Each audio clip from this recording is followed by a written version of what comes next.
Everyone, আপনাদের সবাইকে আমার পেজ সহজ রান্নাতে স্বাগতম। আজকে রান্না করব কুমড়োর তরকারি। আমি ব্যবহার করব মাসকলাইর ডালের বড়ি এবং শিমের বিচি। ডালের বড়িগুলোকে আমি এখানে আগে ভালোভাবে ভেজে নিয়েছি। কড়াইতে তেল দিয়ে এর মধ্যে দিয়ে দিচ্ছি 3টে শুকনো মরিচ, সামান্য কালি জিরে, আর দিয়ে দিচ্ছি পাঁচফোড়ন। আমি এখানে পাঁচফোড়নটা একটু কমই ব্যবহার করব, বেশি ব্যবহার করছি না।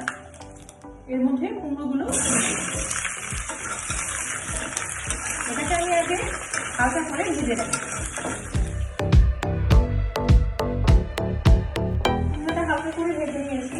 এখন আমি এর মধ্যে দিয়ে দেবো আদা বাটা। আদা বাটা এখানে আমি 1 চামচের একটু বেশি ব্যবহার করছি।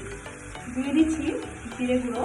জিরে গুঁড়ো আমি এখানে 1 চামচের একটু বেশি ব্যবহার করেছি। পরিমাণ মতো হলুদ গুঁড়ো দিয়ে দিচ্ছি, স্বাদ মতো লবণ। আমি এখানে সামান্য কাঁচামরিচ বাটা ব্যবহার করছি। যেহেতু অলরেডি শুকনো মরিচ দিয়েছি, তো কাঁচামরিচের পরিমাণটা কম দিচ্ছি।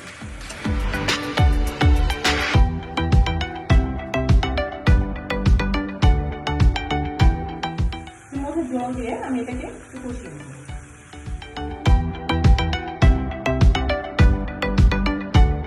পিঠেগুলো আমি এর মধ্যে দিয়ে দিচ্ছি।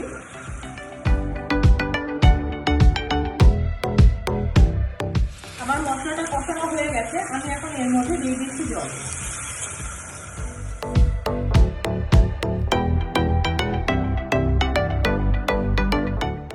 এটা এখন ঢেকে আমি ফুটে ওঠা পর্যন্ত রান্না করব।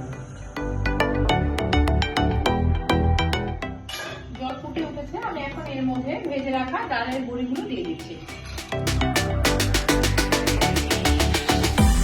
কুমড়োর তরকারি রান্না হয়ে গেছে। এখানে আমি যে মাসকলাইর ডালের বড়িগুলো দিয়েছিলাম, সেগুলো খুব সুন্দর মতো সিদ্ধ হয়ে গেছে।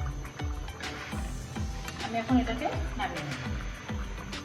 সহজেই তৈরি হয়ে গেল ডালের বড়ি দিয়ে কুমড়ো তরকারি রান্না।